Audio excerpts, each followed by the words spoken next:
किसी ने बड़े कमाल की बात कही है कि ईश्वर ने आपके पेट भरने की जिम्मेदारी ली है, आपके पेटी भरने की नहीं। तो ईश्वर से उतना ही मांगे जिससे आपका पेट भर सके, आपके घर में कोई अतिथि आया हो वो भी खाली हाथ ना जा सके। एक बार की बात है कि एक पंडित जी एक राजा साहब के घर पे गए पूजा पाठ करने के लिए। पूजा पाठ खत्म होने के बाद जो राजा साहब थे वो पंडित जी से 3 प्रश्न पूछे कि पंडित जी मैं आपसे 3 प्रश्न पूछता हूँ, इसके जवाब आपको देना होगा। पंडित जी राजा से कहें कि बोलिए। तो उन्होंने पहला प्रश्न किया कि ईश्वर दिखता कैसा है। दूसरा प्रश्न किया कि ईश्वर कहाँ तक देखता है। और तीसरा प्रश्न था कि ईश्वर करता क्या है। अब प्रश्न पंडित जी को उस समय जटिल लगा। उन्होंने कहा राजा मुझे 1 महीने का समय दें और मैं इसका जवाब भी आपको दे दूंगा। राजा ने कहा ठीक है, 1 महीने का समय ले लीजिए।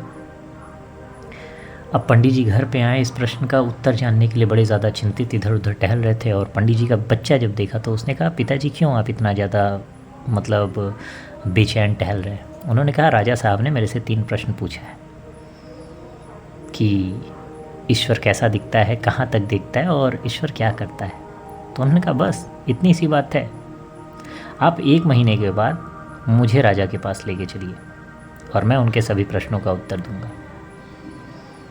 पंडित जी ने कहा ठीक है, तुम्हें उन प्रश्नों का अगर उत्तर पता है तो बहुत अच्छी बात है। अब 1 महीना बीता, पंडित जी राजा के दरबार में पहुँचे। उन्होंने कहा जो आपने प्रश्न पूछा था ना, उस प्रश्न का उत्तर जो है वो मेरा पुत्र देगा, है ना। तो राजा साहब ने कहा कोई बात नहीं। उन्होंने उनके पुत्र से पूछा कि मैं वही 3 प्रश्न दोहराना चाहूँगा। पहला है जिसमें कि ईश्वर कैसा दिखता है। तो उनके बच्चे ने कहा कि मतलब अभी अभी हम लोग इतना दूर से आ रहे हैं और इतना दूर से आने वाले अतिथि कहे जाएंगे, और अतिथि को आते ही आपने प्रश्न पूछ लिया, कुछ खाना पानी उसके लिए नहीं पूछा। तो उन्होंने कहा अरे ये तो मैं भूल ही गया। उन्होंने कहा जल्दी से लाइए। और क्या कहा जाता है, सबसे पहले उन्होंने दूध पीने के लिए दिया कि इतने थके हुए आए हैं, दूध से थोड़ी थकावट दूर। तो जब दूध आया उस लड़के के पास, तो जो पंडित जी का लड़का था वो उस दूध में उंगली डाल के इधर उधर इधर उसको बड़े अजीब तरीके से उसको देखना स्टार्ट किया कि अरे कुछ दिख नहीं रहा है। राजा साहब ने कहा ये क्या, दूध को आप कैसा बार बार मैं देख रहा हूँ, बड़े ध्यान से आप देख रहे हैं, उसको नीचे कर रहे हैं, ऊपर कर रहे हैं। उन्होंने कहा नहीं मैं ये दूध में मक्खन ढूंढने की कोशिश कर रहा हूँ। तो उन्होंने कहा अरे ये कैसी बात है, ये इतना आसान थोड़ा है मक्खन बनाना। मक्खन के लिए पहले उस दूध से दही बनता है, फिर उस दही को मथते हैं, फिर उसमें से मक्खन निकलता है। तो उन्होंने कहा ठीक वही बात है कि ईश्वर कैसा दिखता है। ईश्वर हर किसी के आत्मा में, हर किसी के अंदर ईश्वर बैठा है, लेकिन कैसा दिखता है ये जानने के लिए एक सर्टेन प्रोसेस होता है। जैसे दूध से दही बनता है, दही से फिर इसके बाद वो मक्खन बनता है, वैसे ही उसके लिए पहले आपको थोड़ा परिश्रम करना पड़ेगा, है ना। तो पहले प्रश्न का उत्तर उन्होंने बहुत ज़्यादा खुश हुए।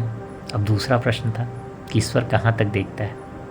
उसके लिए जो पंडित जी का लड़का था उसने कहा यहाँ पे एक मोमबत्ती जलाइए। अब मोमबत्ती वहाँ पे जलाया गया। अब मोमबत्ती जलाने के बाद मोमबत्ती की जो लौ जल रही थी, तो लड़के ने राजा साहब से पूछा कि ये बताइए कि ये मोमबत्ती किधर देख रही है। तो उन्होंने कहा अरे ये तो चारों तरफ देख रही है, हर तरफ देख रही है। तो उन्होंने कहा ठीक, ईश्वर भी सभी तरफ देखता है, तो किसी एक तरफ नहीं देखता है। राजा साहब फिर खुश हुए। अब उसके बाद तीसरा प्रश्न रहा कि ईश्वर करता क्या है। तो पंडित जी के लड़के ने कहा ये बात आप शिष्य बन के पूछ रहे हैं या गुरु बन के पूछ रहे हैं। तो उन्होंने कहा ये बात तो मैं शिष्य बन के ही पूछ रहा हूँ आपका। तो कहा शिष्य बन के पूछ रहे हैं, तो शिष्य कुर्सी पे बैठा हुआ है और मैं इधर नीचे से जवाब दे रहा हूँ। तो राजा साहब कह रहे नहीं, आप आइए आसन ग्रहण करिए। राजा ने अपने सिंहासन पे बिठा दिया पंडित जी के लड़के को और कहा अब बताइए कि ईश्वर क्या करता है। तो पंडित जी का लड़का हंसने लगा और कहा कि अब बताने के लिए रही क्या गया है, यही तो ईश्वर करता है। आप इतने बड़े राजा होके आज नीचे बैठे हैं और मैं एक गरीब ब्राह्मण होके मैं ऊपर गद्दी पे बैठा हूँ। ईश्वर पल भर में राजा को रंग और रंग को राजा बना सकता है, जिसका प्रत्यक्ष प्रमाण आप देख रहे हैं। और इन तीनों प्रश्नों के उत्तर से राजा बिल्कुल सेटिस्फाई हुए।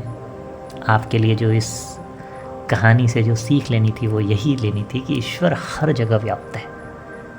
हर एक जो बंदा होता है ना, हर एक लड़के हर एक लड़की के अंदर ईश्वर व्याप्त है।